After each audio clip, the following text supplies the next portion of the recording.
মই বৰ্তমান উপস্থিত আছো মাজুলীৰ অতি ভিতৰুৱা অঞ্চল নামনি জকাই বুৱাৰ পৰা পুৰণিবাৰী সংযোগী যোৱা এটা পথত আমি দেখুৱাইছো যে মুখ্যমন্ত্ৰীৰ সমষ্টি মাজুলীৰ জনসাধাৰণে ভিতৰুৱা অঞ্চলৰ জনসাধাৰণে যাতায়াতৰ নামত বহু হাৰাশাস্তিৰ সন্মুখীন হ'ব লগা হৈছে।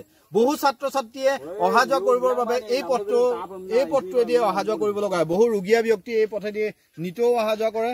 কিন্তু আমি দেখুৱাইছো যে এই পথটোৰ যিটো জৰাজীৰ্ণ অৱস্থা, যিটো বিধ্বস্ত অৱস্থা, একাঠু বোকালৈকে এই পথত আমি দেখুৱাইছো কেনেধৰণৰ পানী বোকাই ভৰি পৰা এটা পথ।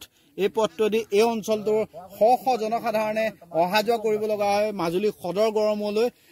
জনসাধাৰণে আমাক স্থানীয় লোকে জনাইছে যে বহুবাৰ বিভাগীয় কৰ্তৃপক্ষক এই পথটো মেৰামতিৰ বাবে, এই পথটো পকীকৰণৰ বাবে জনাই আহিছে যে বিভাগীয় কৰ্তৃপক্ষই কোনো ধৰণৰ গুৰুত্ব প্ৰদান কৰা নাই, যাৰ ফলত এই পথেদি নিতৌ কাৰণ গাড়ী চলিব লগা হয়।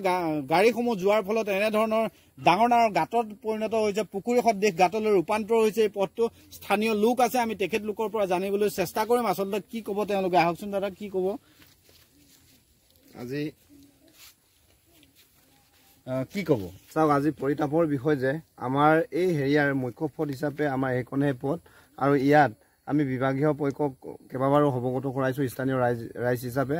কিন্তু অৱগত কৰাৰ পিছতো কামটো হৈ আছে বুলি কয় আজিলৈকে, কিন্তু কোনো ধৰণৰ কাম ইয়াত হোৱা নাই। আৰু যে ব্লকৰ পৰা ইয়াত MG এনেকুৱা কাম দিয়া হৈছিলে, ইয়াত ঠিকাদাৰী আৰু ডিপাৰ্টমেণ্টৰ গাফিলতিৰ ফলত যেনেধৰণে কাম হ'ব লাগিছিলে আজি সেইধৰণে কাম হৈ নুঠাৰ ফলত আমি জীয়াটো ভুগিব লগা হৈছে। গতিকে আমাৰ পৰিতাপৰ বিষয় যে পৰিৱৰ্তন কৈ হোৱা চৰকাৰখন, আমাৰ স্থায়ী যিটো মাননীয় মুখ্যমন্ত্ৰী মহোদয় আজি পৰিৱৰ্তনৰ কথা কয়। আজি এই আমাৰ নামনি জকাইবা গাঁৱৰ পৰা কৌডলৈ 20 মিনিটমান সময় লাগে। এই ওচৰ মানে কাষৰ গাঁওখন আজি এনেকা অৱস্থাত আমি যিটো ষ্টুডেণ্টে বহুত সমস্যাত ভুক্তভোগী হ'বলগীয়া হয়। এই ৰাস্তাটোৰ ফলত স্কুল যাবলগীয়া ষ্টুডেণ্টেও ৰাস্তাৰ মাজৰ পৰা ঘূৰি যাবলগীয়া হয়। এটা পৰিতাপৰ বিষয় যে আমাৰ এই ওচৰত থকা যিটো চাব চেণ্টাৰ, আমাৰ স্বাস্থ্য যিখন চাব চেণ্টাৰ, ইয়ালৈ আহিবলগীয়া পেচেণ্টে, ইয়াত প্ৰেগনেণ্টৰ পেচেণ্টেও কেতিয়াবা বৰষুণৰ ফলত পিছলি বহুত কষ্ট পায়। আৰু ইয়াত আঁতে দাঙি নিয়া তেনেকুৱা বহুত উদাহৰণ আছে। বৰষুণৰ ফলত ইয়াত বহুত পেচেণ্টক আমি জাঙিৰে টেলাৰে বাহিৰলৈ এনেকৈ আমাৰ যিটো মেইন ৰোড পকা ৰাস্তালৈ এনেকৈ আমি টেলা লৈ চাইকেল লৈ তেনেকৈ উলিয়াই আমি চিকিৎসা কৰিবলগীয়া হৈছে। আচলতে জনাইছে যে এগৰাকী গৰ্ভৱতী মহিলাক যদি এই পথটোৱেদি নিব লগা হয় কেনেকুৱা ধৰণৰ পৰিস্থিতিৰ সন্মুখীন হ'ব। তেওঁলোকে জনাইছে যে ৰাতি বিয়লি তেওঁলোকে গৰ্ভৱতী মহিলাক ইয়াৰ পৰা নিবলৈ হ'লে, চিকিৎসালয়লৈ নিবলৈ হ'লে হয় কেতিয়াবা চাঙি কৰি, নহ'লে কেতিয়াবা ঠেলাৰে নিব লগাৰ পৰিস্থিতি হয়। ছাত্ৰ ছাত্ৰীসকলে চাইকেলেৰে যাব নোৱাৰে, ইয়াৰ পৰা প্ৰায় 5-6 কিলোমিটাৰ খোজকাঢ়ি যাব লগা পৰিস্থিতি হয়। আমাৰ লগত আৰু এজন ব্যক্তি আছে, আমি জানিবলৈ চেষ্টা কৰিম কি ক'ব, যিহেতু ইয়াত হাৰাশাস্তি ভুগি আহিছে দীৰ্ঘদিনৰ পৰা। কি ক'ব? এইটো আমি যিটো কৈ গৈছে এই ধৰণে এতিয়াতো আমি ক'বলৈ লাজো পাওঁ।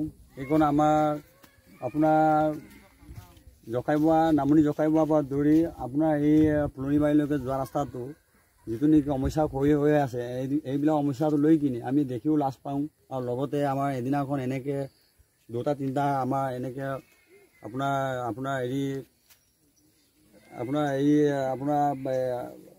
নোৱাৰা মানুহ 2-3জন এনেকৈ আমি দাঙি নি একদম মানে চাঙিতে লৈ ফুৰিবলগীয়া হৈছে।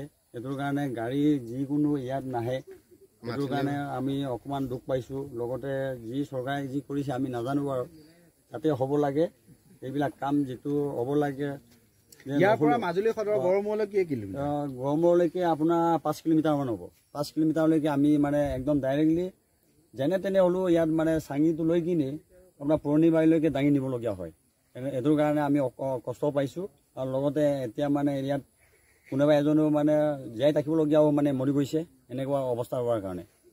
হয়, আচলতে তেওঁলোকে অতি দুৰ্ভাগ্যজনকভাৱে জনাইছে যে বহু ব্যক্তি চিকিৎসাৰ অভাৱত, বহু ব্যক্তিক উপযুক্ত সময়ত চিকিৎসালয়লৈ নিব নোৱাৰাৰ ফলত তেওঁলোকৰ অকাল মৃত্যুক সাৱটি ল'ব লগাৰ দৰে পৰিস্থিতি হৈছে।